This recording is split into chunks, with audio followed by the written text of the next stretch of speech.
તારીખ 11 મે 2024ને શનિવારના રોજ મુનિ આશ્રમથી ગરુડેશ્વર રોડ માં નર્મદા પરિક્રમા માર્ગ ઉપર તિલકવાડા તાલુકાના વીરપુર ગામે વિશ્વ વંદનીય પરમ પૂજ્ય શ્રી કબીર સાહેબ કુટીરનું ભૂમિપૂજન કરવામાં આવ્યું હતું।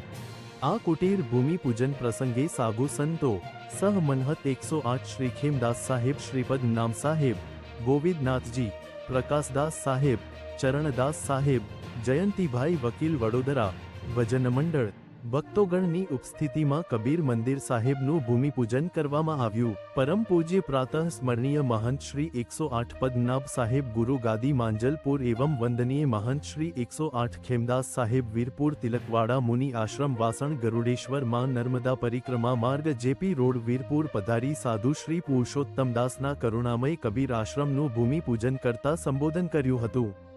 જેમાં સાહેબ શ્રીએ જણાવ્યું હતું કે અહીંયામાં નર્મદા પરિક્રમા કરવા આવતા તમામ યાત્રીઓને વિસામો, ભોજન, ચા નાસ્તો વગેરે સુવિધાઓ આપવામાં આવશે। સાધુ સંતો, ભક્તો વગેરે માટે ભંડારો ચાલશે। સદ્ગુરુ કબીર સાહેબના દયા, પ્રેમ, માનવતા, કરુણાના સંદેશને કાયમ કરવા માટે અહીંયા શ્રી કબીર સાહેબ કુટીર બનાવવામાં આવનાર છે, જે સર્વજનો માટે સુખદાય નીવડશે તેવા આશીષ વચનો પાઠવ્યા હતા। સાથે શ્રી કબીર સાહેબની સાખી યાદ કરી હતી। કબીર કહે કમાલ કો દો બાતા શીખલે, કર સાહેબ કી બંદગી ભૂખે કો અન્ન દે। સંપાદન નટવરભાઈ નટુભાઈ પરમાર, પ્રકોપ ન્યૂઝ, છોટાઉદેપુર।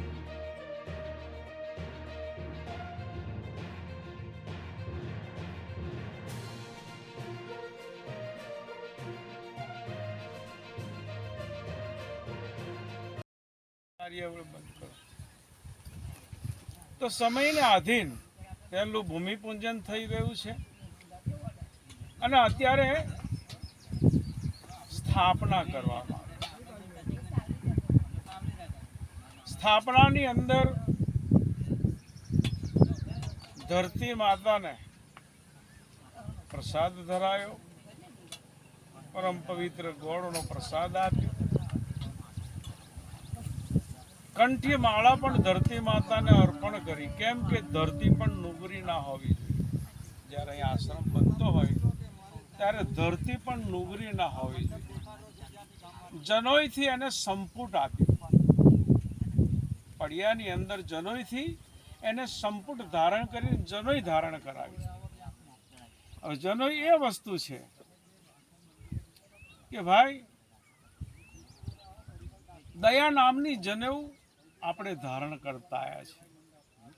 સંતો હંમેશા દયા નામની જનોઈ ધારણ કરે। એટલે કહેવામાં આવ્યું છે કે બ્રાહ્મણ તે સાચો કે બ્રાહ્મણ સોજો બ્રહ્મ પીછાને, બહાર જાતા ભીતર આને, પાંચો બસ કરી જૂઠ ન ભાગે, આત્મ વિદ્યા પढ़े पढ़ावे, परमात्मा का ध्यान लगावे, ચરણદાસ કહે સોઈ બ્રાહ્મણ સાખે। આ જનોઈ દયા નામની જનોઈ આ ભૂમિને આપણે જાગૃત કરી। સદગુરુ સાહેબનું અહીંયા આગળ મંદિર બનશે। અન્નદાનનો મહિમા, અન્નદાન વિશે ઘણું સાહેબે કીધું છે। આ ભૂમિ સદગુરુ સાહેબના નામની ભૂમિદાન પણ પરસોત્તમદાસજીએ આગળ સ્થાપિત કરી છે। અન્નદાન, ધનદાન, વસ્ત્રદાન, ભૂમિદાન, કન્યાદાન, ગૌદાન, આ બધું જ અહીંયા મહિમા સ્થાપિત થશે। અન્નદાનનો મહિમા ઘણો ઊંચો છે। અન્નદાન સર્વશ્રેષ્ઠ, સર્વ દાનોની અંદર અન્નદાન સર્વશ્રેષ્ઠ ગણાયું છે। સર્વશ્રેષ્ઠ એટલે કે આપણે ભોજન કોઈ પણ અતિથિ આદરને આપીએ તો એ ધરાઈ જાય એટલે તરત આડો હાથ કરી દેશે, એટલે તરત દાનને મહાપુન, તરત આશીર્વાદ પણ પ્રાપ્ત થઈ જાય। ધનદાન એવું છે કે તમારે આપ્યા કરીએ, 100 રૂપિયા આપીએ તો કે છે 250ની જરૂર હતી, 250 આપીએ તો 500ની જરૂર છે, એ કદી કાળે એ પૂર્ણ થતું નથી। ભૂમિદાન પણ એવું છે, 5 મળે 25ની આશા। આ બધી વસ્તુઓ પણ એક અન્નદાન સર્વશ્રેષ્ઠ છે કે તમને તરત દાનને મહાપુન પ્રાપ્ત થઈ જાય છે। માટે અન્નદાનનો મહિમા અમારા સાધુ શ્રી પુરુષોત્તમ દાસજી તરફથી અહીં અન્નદાન ક્ષેત્ર પણ ચલાવવું છે. કેમ તો કે આગળ પ્રદક્ષિણા નર્મદા મૈયાની પ્રદક્ષિણા અહીંયા આગળ થાય છે. આ જગ્યા જ એક એવી છે કે જે નર્મદાજી ઉત્તર વાહિની થાય છે. તો સમયના આધીન ઉત્તર તરફ ભૂમિપૂજન પાછું પ્રણાયન કરે છે. આ ગંગાજી તમારે અમરકંટક સ્થાપના કરવામાં આવે. સ્થાપનાની અંદર ધરતી માતાને પ્રસાદ ધરાયો, પરમ પવિત્ર ગોળનો પ્રસાદ આપ્યો. કંઠી માળા પણ ધરતી માતાને અર્પણ કરી. કેમ કે ધરતી પણ નુગરી ના હોવી જોઈએ. જ્યારે અહીં આશ્રમ બનતો હોય ત્યારે ધરતી પણ નુગરી ના હોવી જોઈએ. જનોઈથી એને સંપુટ આપ્યું. પડિયાની અંદર જનોઈથી એને સંપુટ ધારણ કરીને જનોઈ ધારણ કરાવી. હવે જનોઈ એ વસ્તુ છે કે ભાઈ દયા નામની જનેઉ આપણે ધારણ કરતા આવ્યા છે. સંતો હંમેશા દયા નામની જનોઈ ધારણ કરે. એટલે કહેવામાં આવ્યું છે કે બ્રાહ્મણ તે સાચો કે બ્રાહ્મણ સોજો બ્રહ્મ પીછાને, બહાર જાતા ભીતર આને, પાંચો બસ કરી જૂઠ ન ભાગે, આત્મ વિદ્યા પढ़े पढ़ावे, परमात्मा का ध्यान लगावे, चरणदास कहे सोई ब्राह्मण साखे. આ જનોઈ દયા નામની જનોઈ આ ભૂમિને આપણે જાગૃત કરી. સદગુરુ સાહેબનું અહીંયા આગળ મંદિર બનશે. અન્નદાનનો મહિમા, અન્નદાન વિશે ઘણું સાહેબે કીધું છે. આ ભૂમિ સદગુરુ સાહેબના નામની ભૂમિદાન પણ પુરુષોત્તમ દાસજીએ આગળ સ્થાપિત કરી છે. અન્નદાન, ધનદાન, વસ્ત્રદાન, ભૂમિદાન, કન્યાદાન, ગૌદાન, આ બધું જ અહીંયા મહિમા સ્થાપિત થશે. અન્નદાનનો મહિમા ઘણો ઊંચો છે. અન્નદાન સર્વશ્રેષ્ઠ, સર્વ દાનોની અંદર અન્નદાન સર્વશ્રેષ્ઠ ગણાયું છે. સર્વશ્રેષ્ઠ એટલે કે આપણે ભોજન કોઈ પણ અતિથિ આદરને આપીએ તો એ ધરાઈ જાય એટલે તરત આડો હાથ કરી દેશે. એટલે તરત દાનને મહાપુન, તરત આશીર્વાદ પણ પ્રાપ્ત થઈ જાય. ધનદાન એવું છે કે તમારે આપ્યા કરીએ, 100 રૂપિયા આપીએ તો કે છે 250ની જરૂર હતી,